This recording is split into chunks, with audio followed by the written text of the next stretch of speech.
Hello. So today we're just going to take a look and we're going to do a trade recap. Today I took a trade on the Dow Jones US30. I did take a sell.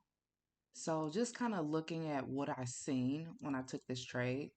So the market went up excessively on Tuesday. It just seemed overbought on Tuesday. So towards the end of day on Tuesday, the market began to trade down. And you could see here that we came to some sort of resistance. So honestly, I looked at this trade before I went to work and I was tempted to get in around 7:30. So around 7:30, I was tempted to get into this trade just because of this action, this price action we had here. It was just building up resistance. It didn't want to go higher, but I did not get into the trade. So I went to work and began to see the market trade down. We have the first presented fair value gap at 9:30, which ICT teaches in his concepts. I do recommend going to check that out. Um, and it began to trade to the downside. So usually, if I do take a trade while I'm working, I will take it on my break. So when I was went to break, I seen that the market had created another little fair value gap, still creating that resistance on the upside, didn't seem to go higher. It created this order block here inside that fair value gap, and then it began to continue to trade down. So around 10:30 when I was looking at the charts, I noticed this tiny little fair value gap right here, and I'm going to remove this green line so you can see it a little better. We're going to make a small rectangle here. Actually, I'm going to change the color so we can get a better view of it. So we're going to change that color to, let's do purple. Okay.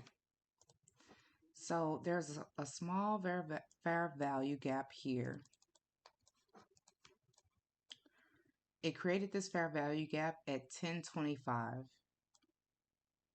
So when I was looking at the charts around 10:40, between 10:30 and 10:45, I was looking at the charts and I noticed this fair value gap.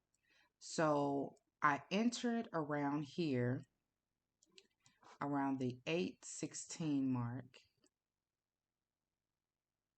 the 46,816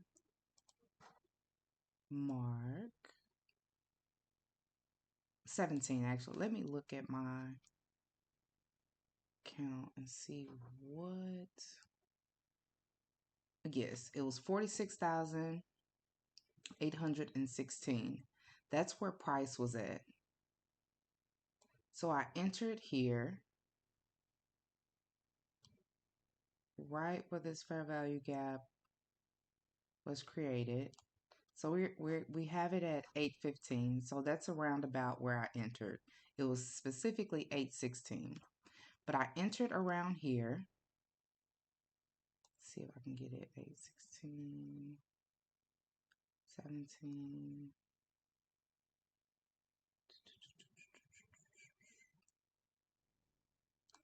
Let's see. Let's go to a lower time frame. See if we can get it on the dot. Okay, there we go. Okay, so I entered the market where you see that green line, and I'll make this a little brighter. We'll go brighter on that. Okay, and we'll go less translucent on this so you can see it. Let's go to this line. Let's get it a little darker. There we go. Perfect. Okay, so I entered the trade around 1040. I entered the trade around 1040 where that yellow line is here. And once I entered, the market made an impulsive move to the downside. It was an impulsive candle around 130. So I had been in this trade for a while. I had been in this trade and it was consolidating along the lines of that 46 816 price mark. Then all of a sudden around 12:30, which I believe it was 11:30 my time, because I was going to exit because around usually around noon, around 12 p.m., the market starts to um, seek liquidity that it has created in the morning session. So I was looking to get out this trade.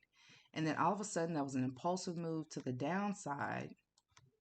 This candle right here, and we're on the 5 minute now.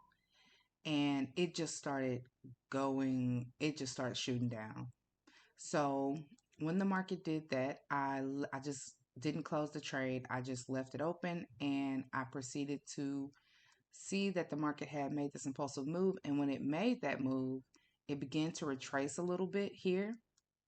And that's when I got out on this around the 40, the 46,557 level.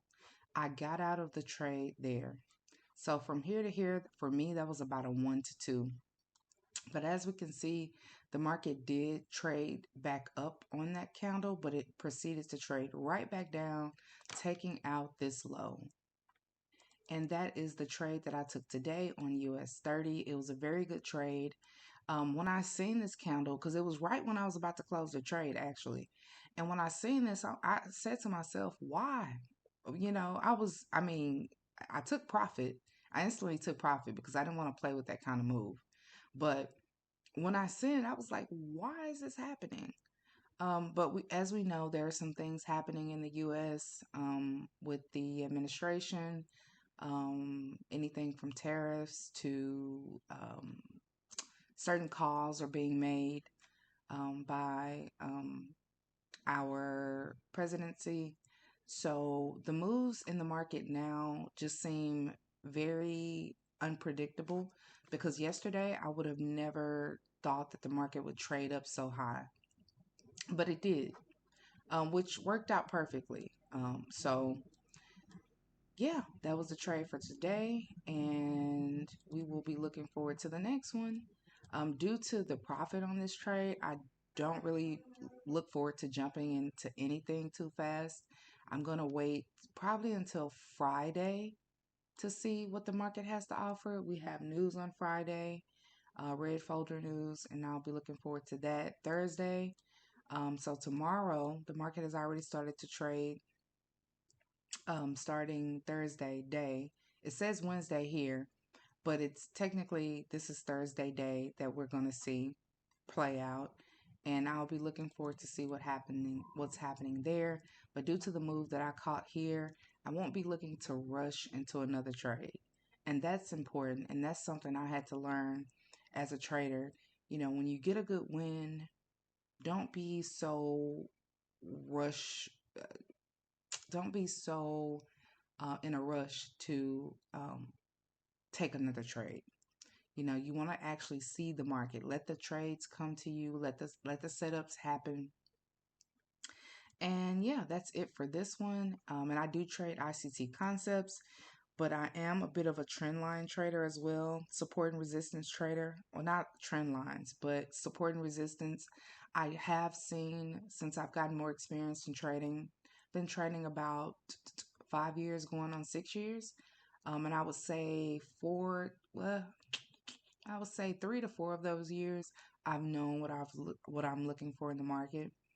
And from what I've seen, there are times where I can blend support and resistance with ICT concepts, which is great.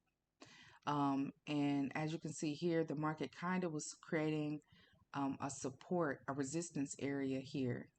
And that's what it kept doing. It kept creating and hitting that wall. Didn't go any higher um,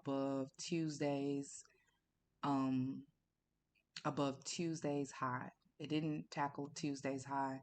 And usually when I trade, I do look for a run on liquidity first, like this run on liquidity from Monday. It took out Monday's, it just, Tuesday took out all this liquidity here that was sitting right above here, and it extended above even further. So whenever I'm looking for a sale, I do look for that. But in this case, since I've got more experience, I know I can kind of gauge when I don't have to have this run on liquidity when I'm looking for a sale. But um, ideally, that's what you want to see. You want to see a run on liquidity, and liquidity is above old highs. So these level highs here were taken out by Tuesday. And then as you can see on Tuesday, it began to trade down, but just again, focusing on the trade today, which was a really great trade, entered on that small fair value gap, and it just made an impulsive move down, took profit, and sitting on the sidelines, waiting on the next trade. So I will see you in the next video. If you found value in this video, even a little bit, go ahead and hit the like button for me, and I will again see you in the next one.